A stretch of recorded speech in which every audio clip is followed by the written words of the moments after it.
Hi and welcome to my channel. In this video we will talk about strike missions and why you should start doing them ASAP if you haven't started and what you need to know about them. Let's start from the beginning. What are strike missions?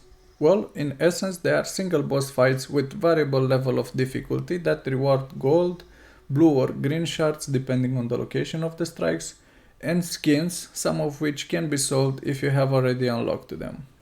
In order to do all the strike missions, you need to have the Icebrood Saga unlocked and End of Dragons expansion. I will call Icebrood Saga strikes IBS from now on. The IBS strikes are the first implementation of strikes, and 3 of them are very easy, with the other 2 a bit more complex, while the End of Dragon strikes are the improved version with the new mechanics and an increasing level of difficulty. From story, they level up to challenge mode, which at the moment can be harder than some raid bosses.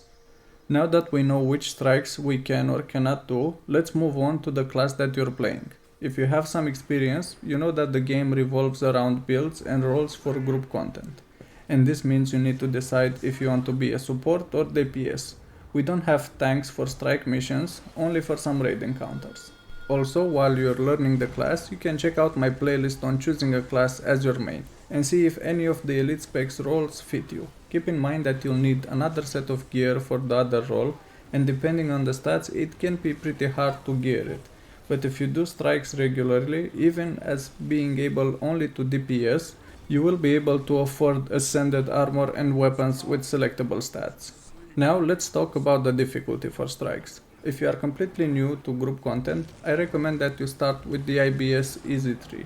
This is how you'll find most LFG groups, and it refers to Shiver Peaks Pass, Voice of the Fallen and Claw of the Fallen, and Freyr of Jormag.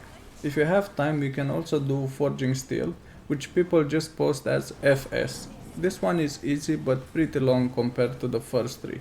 Next, we have Cold War, that is a bit harder, but it also has a 10 minutes pre-event that makes people only do it when it is daily.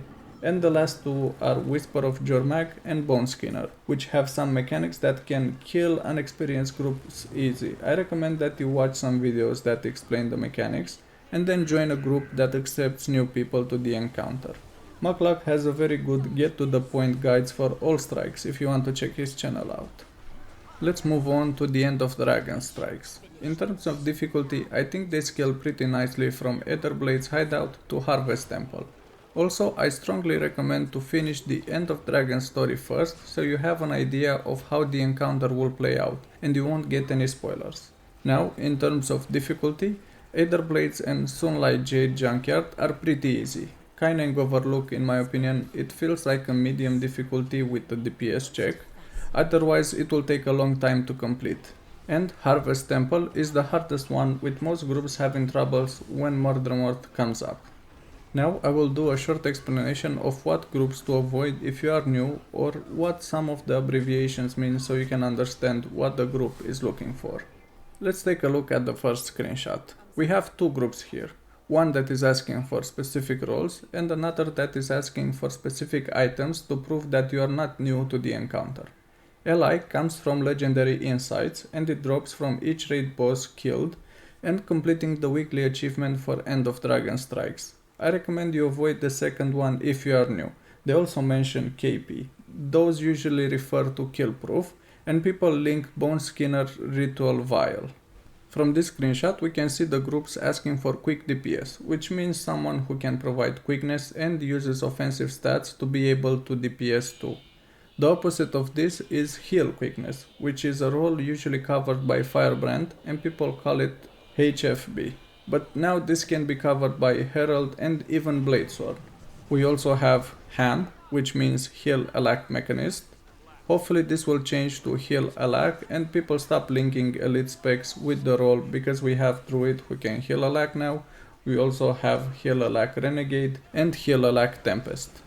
And the last screenshot will cover what can be seen most of the time in LFG. IBS and then in parentheses -FS and CW.